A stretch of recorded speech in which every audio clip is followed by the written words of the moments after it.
Joan of Art, and I'm here in the busy and crowded streets of Manila.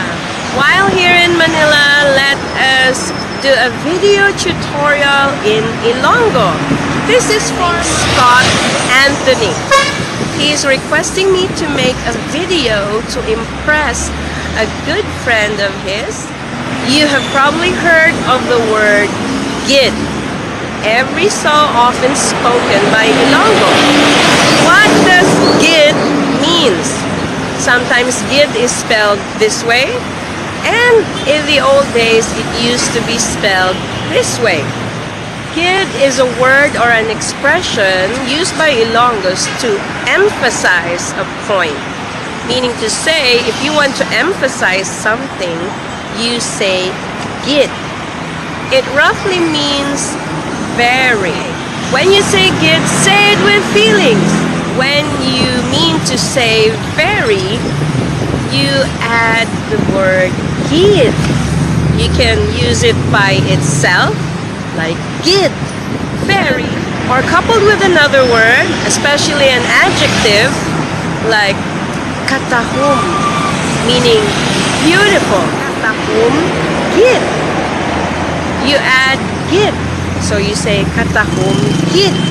Katahum GID, with feelings. Noisy means gahod.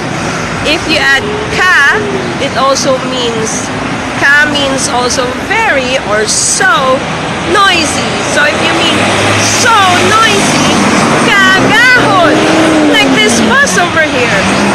And when you say sapad kagahod, so very noisy, and you add one more, kagahod gid, gahod gidja. It's so noisy out here. And Scott, if you want to say I like you, you say namian.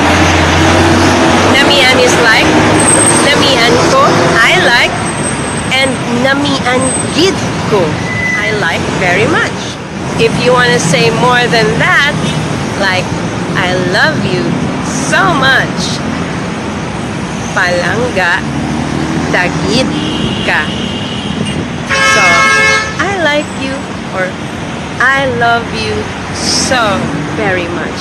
You say GID with feelings. You say GID. GID kaayo. If you mean very delicious or yummy, namit. Namit is yummy, and with emphasis, with feelings, namit GID. You can also use GID coupled with an English adjective.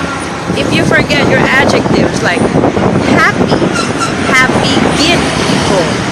So GID ko or ako, I am so happy, happy GID ko. You can also say busy GID, busy GID, busy GID.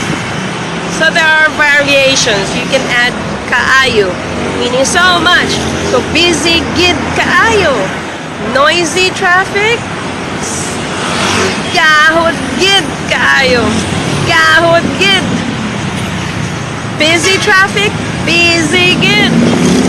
Noisy GID. Hate GID. Love GID. Love GID. Love GID. Namit GID. Namit GID. So that it's easy for you to remember, you just remember an English word and then couple it with GID to emphasize very. I hope you learned something new today, Scott. Salamat GID sa imo. This is Joan of Art, and see you in our next video. Bye-bye for now. Busy GID.